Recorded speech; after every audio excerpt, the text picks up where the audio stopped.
A McMahon in All Elite Wrestling. Could that even be possible? Well, according to one report, Shane McMahon, the son of Vince McMahon, reportedly has reached out to those in All Elite Wrestling to discuss hypothetically, potentially joining All Elite Wrestling. All of the details on that, plus AEW Dynamite and Collision are set to make their UK debuts later on this year. Pack advances in the Owen Hart Foundation Cup as it begins last night on AEW Dynamite. Speaking of which, we've got the brackets for this year's Owen Hart Foundation's men and women's tournaments. In addition to that, MGF, he's going to be competing at the Forbidden Door pay-per-view against the top CMLL talent. Will Ospreys could be set to leave the Don Callis family after a segment last night on AEW Dynamite. Joe Hendry got a massive reaction this week on NXT, but could we see more of the TNA wrestling star moving forward on WWE's developmental brand? Kota Ibushi provides an injury update, as well as Mark Davis of Aussie Open.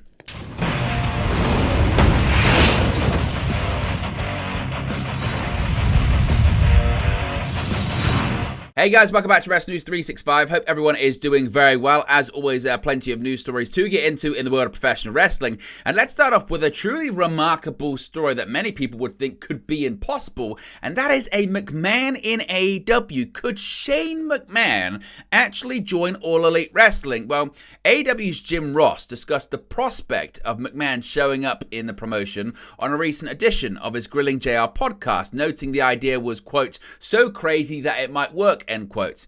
Now, that might have just been Jim Ross fancy booking, speculation and what have you, but the story takes a bit of a more interesting turn because in an update, however, Jim Ross's co-host Conrad Thompson has revealed that he received a text from a friend who claims Shane McMahon has actually reached out to AEW talent about hypothetically joining the promotion.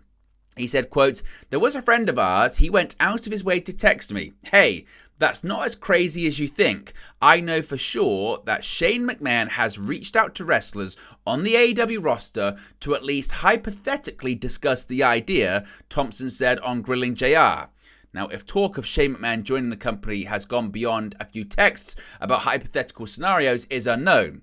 The 54-year-old hasn't appeared on any pro wrestling programming since he suffered a torn quadriceps muscle in an impromptu match against The Miz at the 2023 WrestleMania 39 event in Inglewood, California. Of course, WWE has undergone massive changes since then through the merger with UFC to form TKO Group Holdings, Triple H's reinstatement as the head of creative, and Vince McMahon's forced resignation as the TKO executive chairman, making Shane's future with the company unknown. WWE executive Bruce Pritchard didn't rule out Shane returning to WWE in November of last year. Of course, we saw his sister, Stephanie McMahon, make a return to WWE television during WrestleMania weekend. She since appeared on episodes of Raw, such as The Draft. But what are your thoughts on this possibility? Is it even fathomable that Shane McMahon could appear in AEW? Do you believe this story? Do you think it's possible that Shane could appear in AEW? Let me know your thoughts about it in the comment section below. Now, AEW Dynamite and AEW Collision, they're coming to the UK and are set to make their UK debut later on this summer. After a historically successful trip to Wembley Stadium for All In 2023, AEW has made their intentions to return to the venue for AEW All In this year quite clear. Now, All In 2024 week has become even more elite, as AEW recently announces the overseas debuts of AEW Dynamite and AEW Collision for the week of All In. Dynamite and Collision will both emanate from Cardiff, Wales at the Utilita Arena, Cardiff, on August 21. This is the Wednesday before All In 2024, which will be held on August 25 in Wembley Stadium.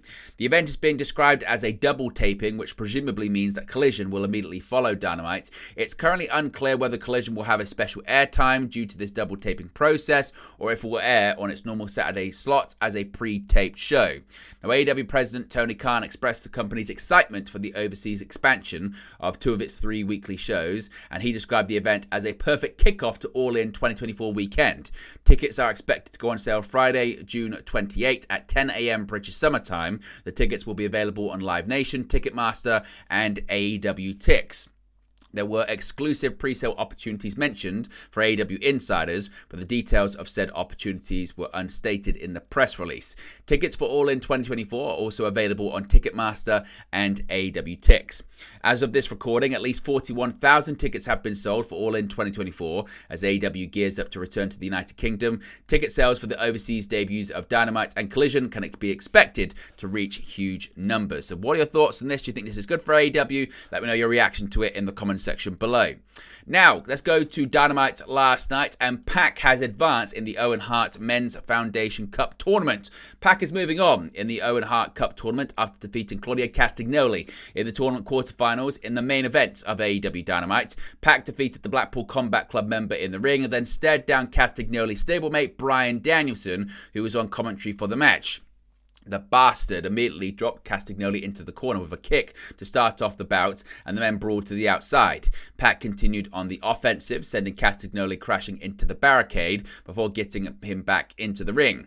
Castagnoli rolled out after a drop kick and hit a pop-up uppercut on Pac on the outside of the ring. At one point in the match, Castagnoli was able to deliver the swing to Pac, followed by a clothesline, but Pac kicked out. The pair ended up trading pinfalls back and forth until Pac got Castagnoli's shoulders down for the count of 3. Now, Pac will face the winner of Bryan Danielson's match, which we'll get to in just a second. Dynamite also saw Chris Statlander defeat Nyla Rose in the first match of the Women's Owen Hart Cup Tournament 2. Now, speaking of the tournament, we've actually got the brackets now, finally. There was a bit of speculation about what the brackets would look like. Let's begin with the men's tournament, as you can see right there. In the quarterfinals, we have Claudio Castagnoli and Pac. Of course, Pac advanced. Bryan Danielson will be facing off against New Japan Pro Wrestling star Shingo Takagi in the quarterfinals. Rey Fenix will face off against Switchblade Jay White, and Jeff Jarrett, of course, the inclusion pretty apropos considering he was Owen Hart's tag team partner, a former WWE tag team champion with Hart in WWE, will be facing off against the wild card. Who that is, we don't know just yet. When it comes to the women's side of things, Willow Nightingale will face Serena Deeb in the quarterfinal. As we mentioned, Nyla Rose faced off against Chris Statlander, with Statlander advancing to the next round. Deonna Purrazzo will face off against Hikaru Shida, and Mariah May will face off against Saraya. Who do you think is going to go all the way in both the men and women's tournaments? Now, MGF, he has officially returned to in-ring competition in All Elite Wrestling last night, facing off against Roosh. Former AEW World Champion MGF made a return to the ring on in-ring competition last night in a match against Roosh.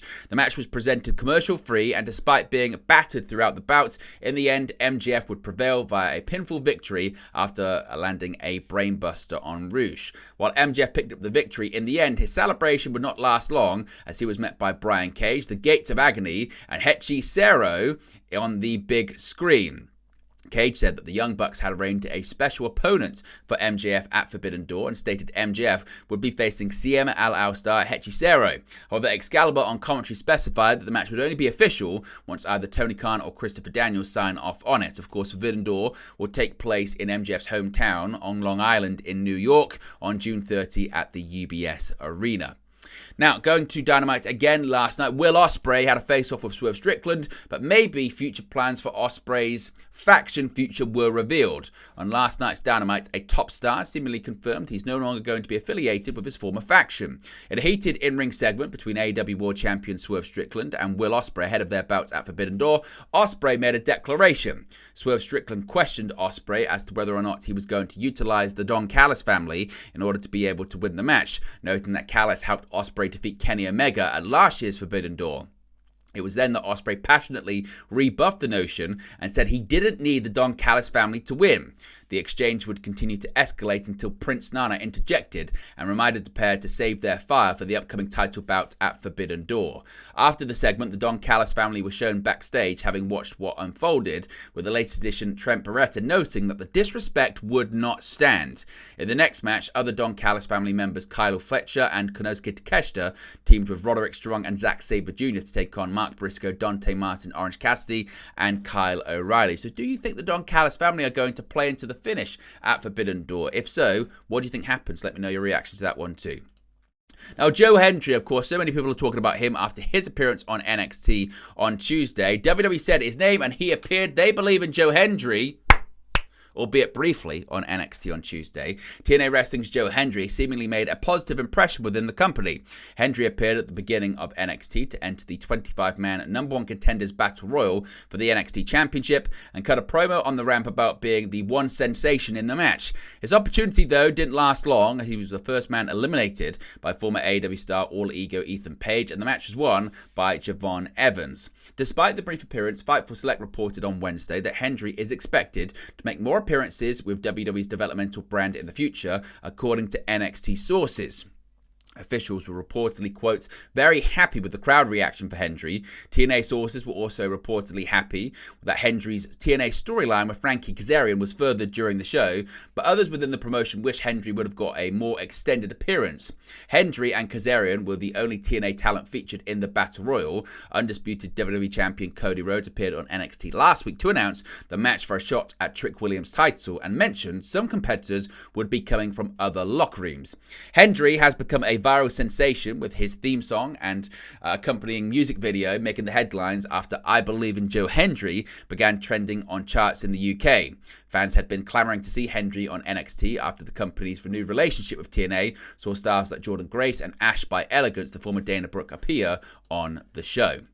Now, some injury updates here, starting first with Kota Ibushi. Kota Ibushi has not had the best of luck over the past few years when it comes to injuries. After almost a 2-year layoff due to problems with his shoulder, Ibushi returned to action in 2023 for GCW, where he re-injured his shoulder before eventually signing with AEW after a series of sporadic appearances that included the 2023 Blood and Guts match, as well as the AEW All-In London event.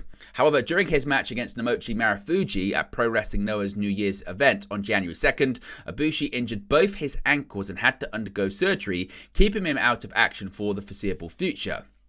During Ibushi's absence, his longtime friend Kenny Omega has been brutally attacked by the newest incarnation of the Elite, with Ibushi unable to help due to the fact he's not medically cleared to compete or even travel.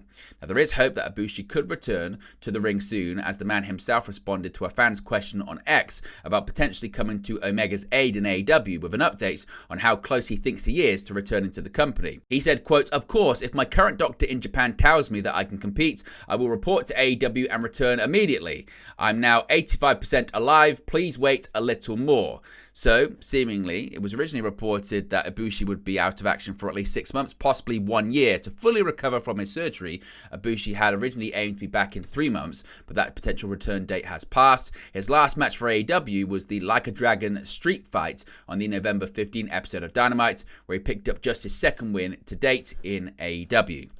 And finally, an injury update on Mark Davis of Aussie Open. Now, current Ring of Honor television champion Kyle Fletcher has been competing as a singles competitor in recent months as a member of the Don Callis family on AEW television and is the current Ring of Honor World TV champion. Fletcher's Aussie Open teammate Mark Davis has been out of action with an injury, last competing at AEW Wrestle Dream in October, where they lost to FTR. In a new interview with WGN Radio, Kyle Fletcher was asked about Davis's status and a potential return, noting that there is currently no timeline on his return, but he will definitely be back. He said, quote, so I can't speak exactly on what's going on with him right now. I think that's his story to tell. I don't want to be that person. He's doing good. He will definitely be back at some stage. We don't have an exact timeline, but yeah, I can't wait to get back in the room with him. So there you go, guys. That's latest pro wrestling news for you. Be sure to smash a like on the like button. Be sure to subscribe, bottom right-hand corner. As always, let me know your thoughts in the comment section below, and I'll speak for you again very, very soon. Hey guys, thank you for watching, listening, streaming, or however you come across this video today. Be sure to click on the video on the right there to watch our next video, or click the bottom there to subscribe, or the bottom right hand corner. Thank you very much, and I'll speak to you again very soon.